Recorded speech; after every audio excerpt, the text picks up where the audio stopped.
Mr. Madani, the Secretary General of the Organization of Islamic Cooperation.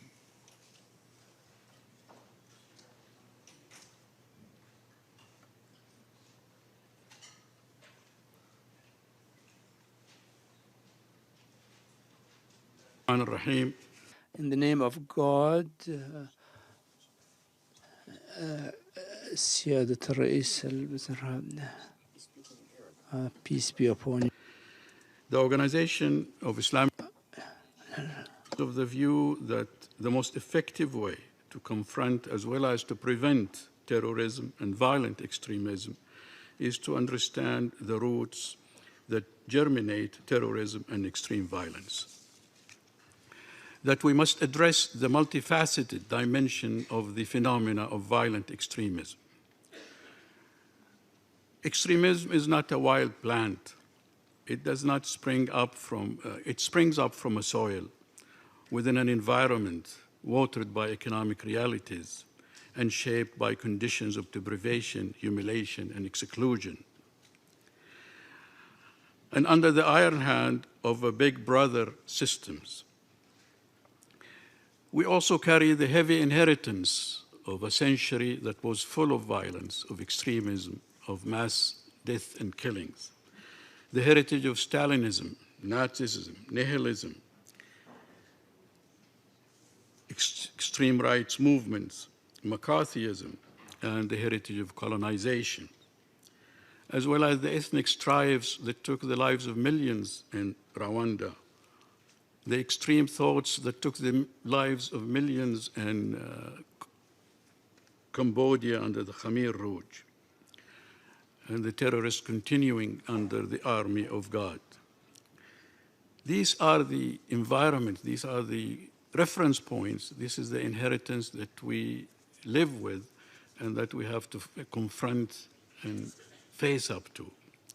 In this context, the Organization of Islamic Cooperation has continued its efforts and deepens its commitments in the fight for justice and for dismantling extreme discourse. Among the steps that we have taken, the OIC is now finalizing the process of establishing a messaging center at the General Secretariat aiming at countering extremism and extremist discourse and propaganda. The International Islamic Fiqh Academy would be actively contributing to this center, providing clear and unambiguous interpretation of Islamic texts. The US State Department is a coordinating partner of the OIC on this project.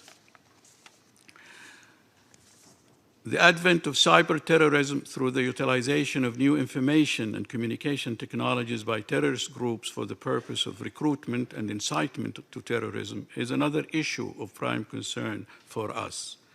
To tackle this, the OIC gathered experts on cybersecurity from the member states, all 57 of them, and initiated the process of establishing an OIC Center for Cybersecurity, which would focus on capacity building of its member states in dealing with cyber-terrorism.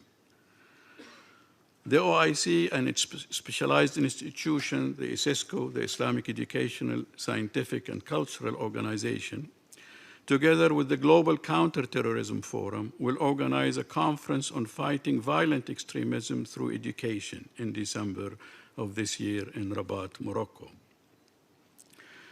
Also, the OIC General Secretariat is working on a joint symposium with the United Nations Counterterrorism Executive Directorate on implementing provisions of global strategy to counter terrorism for OIC member states.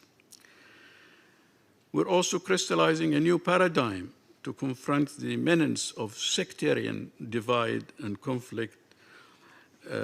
It's another project that we are mulling on and hoping to materialize in the near future. We're also establishing windows of hope through culture exchanges, creativity, empowerment of the marginalized, and seeking human dignity and emphasizing that dignity and reaching out to all those who don't have equal opportunity.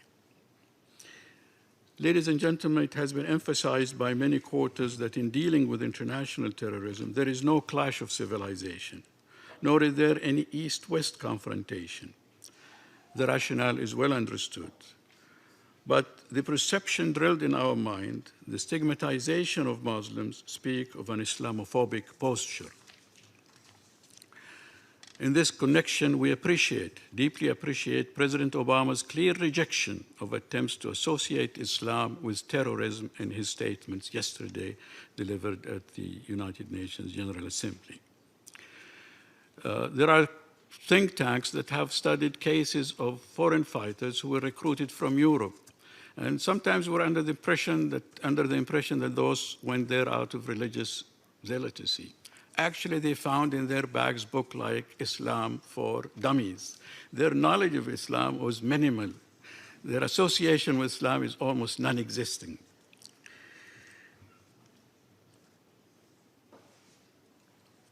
Let me conclude, Excellencies, by emphasizing that there is a lot that needs to be done and could be done, and that the OIC stands in the forefront in that fight, extending its hand to all countries, to all organizations, to all entities, to all those who have an idea in that fight to guard us and defend us all from terrorism, no matter where it comes from and under what hat it wears. Thank you very much. Thank you, Excellency. Now